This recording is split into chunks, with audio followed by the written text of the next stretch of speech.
الحمد لله وكفى وسلام على عباده الذين اصطفى.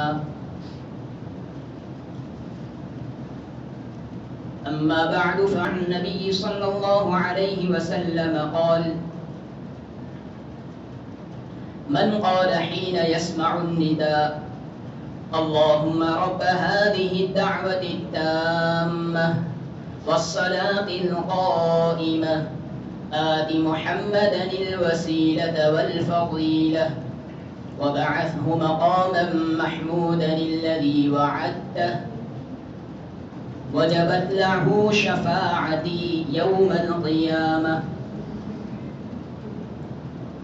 اللهم صل على سيدنا محمد وعلى آل سيدنا محمد وبارك وسلم. برادران اسلام، بزرگان عظام، اس دنیا میں سب سے بڑی نعمت ایمان کی نعمت ہے، اور اس سے بھی عظیم، اس سے بھی بڑی اور قیمتی نعمت ایمان کو بچا کر لے جانا ہے، یعنی حسن خاتمہ، خاتمہ بالایمان ہے. اسی عظیم نعمت یعنی حسن خاتمہ کے لیے حضرات علماء کرام، مشائخ عظام نے چند اعمال ایسے بیان فرمائے ہیں جو حسن خاتمہ میں آسانی پیدا کر دیتے ہیں. موت کے وقت ان اعمال کی وجہ سے کلمے کی توفیق نصیب ہو جاتی ہے. وہ کیا کیا اعمال ہیں؟ پہلا عمل بد نظری سے حفاظت، پرہیز. دوسرا عمل مسواک کا اہتمام. تیسرا عمل اللہ کے حضور شکریے کی ادائیگی. چوتھا عمل صدقات و خیرات کرنا. پانچواں عمل صحبت صالحین یعنی اللہ والوں کی معیت میں، ان کی صحبت میں اٹھنا بیٹھنا رکھنا. نمبر 6 اللہ سے محبت کا اظہار. اور نمبر 7 اللہ کے خوف کی وجہ سے گناہ کو چھوڑ دینا. یہ 7 اعمال تفصیل کے ساتھ پہلے بیان کر دیے گئے. 8واں عمل اب سنیے. 8واں عمل جس کی وجہ سے خاتمہ بالخیر میں، حسن خاتمہ میں آسانی ہو جاتی ہے، وہ ہے اذان کا جواب دینا. اذان کا جواب دینا مطلب یہ کہ اذان کو سننا اور اذان کے بعد اذان کی دعا پڑھنا. اذان کا سننا یعنی ہر ایسا عمل کہ جو اذان کے سننے میں مخل ہو، رکاوٹ پیدا کر رہا ہو، ایسے عمل کو اذان کے وقت چھوڑ دینا، ایسے عمل سے اپنے آپ کو الگ کر لینا. مثال کے طور پر دنیاوی بات چیت میں مشغول ہوں، اذان شروع ہو جائے تو دنیاوی بات چیت کو چھوڑ دے، اذان کی طرف متوجہ ہو جائے. کھیل کود میں مشغول ہوں، کرکٹ کھیل رہے ہوں یا موبائل میں گیم کھیل رہے ہوں، اور اذان ہو جائے تو ان اعمال سے اپنے آپ کو الگ کر لیں، اذان کی طرف متوجہ ہو جائے. موبائل میں کوئی چیز دیکھ رہے ہوں، سن رہے ہوں، یا ایسے ہی کسی سے گپ شپ لگا رہے ہوں، اذان شروع ہو جائے تو اس کو چھوڑ دو، اذان کی طرف متوجہ ہو جاؤ. یہ ہے اذان سننا، اذان کی طرف متوجہ ہو جانا. پر اذان کیوں سننا ہے؟ تاکہ اذان کے سننے پر جو کلمات دہرانے ہیں، لوٹانے ہیں، پڑھنے ہیں، ان کا ادا کرنا آسان ہو جائے. اس لیے کہ اذان سننے کا مسنون طریقہ یہ ہے اذان کا کہ جب اذان شروع ہو تو مؤذن جو کلمہ کہے آپ بھی اس کلمے کو سننے کے بعد وہی کلمہ آپ دوبارہ لوٹائیں.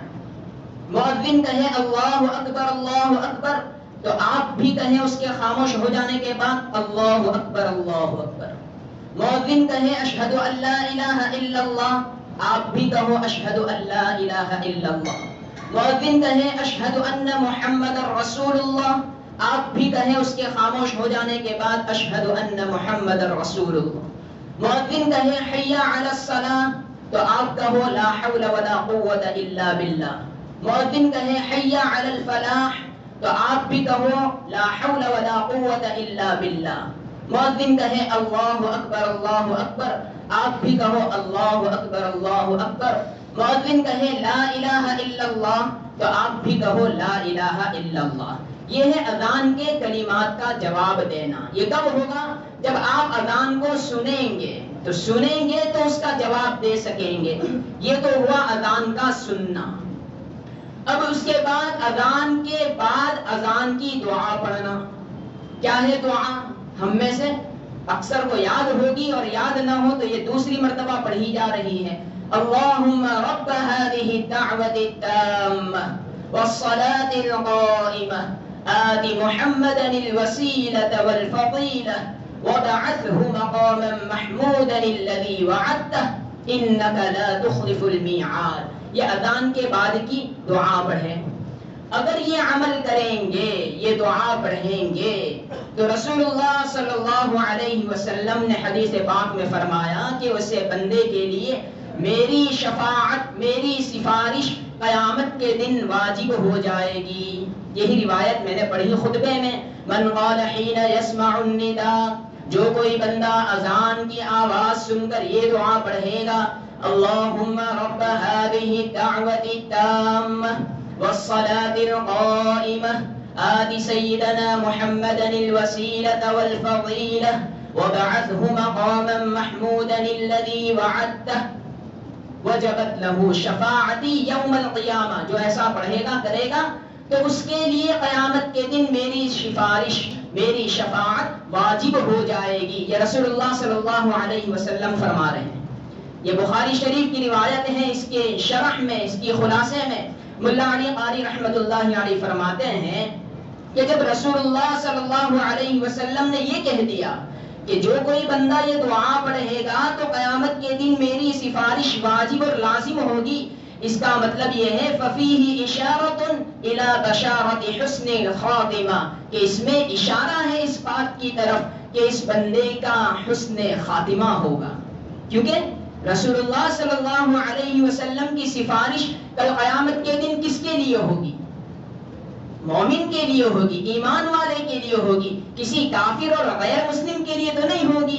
تو جب رسول اللہ صلی اللہ علیہ وسلم یہ فرما رہے ہیں کہ میری سفارش اس دعا کے پڑھنے والے کے لیے واجب ہوگی، مطلب یہ ہے کہ اس کا خاتمہ بالخیر ہی ہوگا، خاتمہ بالایمان ہی ہوگا. کتنی بڑی فضیلت ہے اور کرنا کتنا ہے. ہلکا سا کام ہے، 20 سیکنڈ کا، 30 سیکنڈ کا، آدھا منٹ کا، اور رسول اللہ صلی اللہ علیہ وسلم کی سفارش کے حقدار بن جاتے ہیں. اسی وجہ سے حضرت مولانا احمد علی لاہوری رحمۃ اللہ علیہ بار بار اپنے بیانات میں فرماتے تھے کہ اگر کوئی بندہ کسی کام میں مصروف ہو، مشغول ہو، جب اذان آ جائے وہ اپنے کام کو چھوڑ دے، اذان کو سنے، اس کے جواب دے اور اذان کے بعد اس کی دعا پڑھے، تو میرا تجربہ ہے، حضرت فرماتے ہیں کہ میرا تجربہ ہے کہ ایسے بندے کا خاتمے کے لیے اللہ پاک حسن خاتمہ کا انتظام فرما دیتے ہیں، یعنی کلمے کی توفیق نصیب ہو جاتی. وہ فرماتے میرا تجربہ ہے، حدیث پاک میں بھی. اب ایک طرف تو یہ ہے حسن خاتمہ کے لیے ایک ہلکا سا عمل اور اس کی فضیلت، دوسری طرف ہم اپنی زندگی کا جائزہ لیں. جب اذان ہوتی ہے ہم کیا کر رہے ہوتے ہیں؟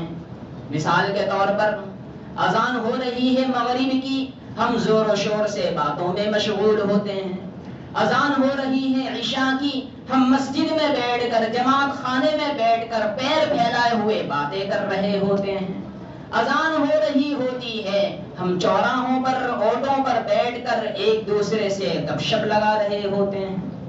ایسے کتنے اعمال ہیں جو اذان ہوتے ہوئے بھی، اذان کی آواز سننے کے بعد بھی ہم نہیں چھوڑتے.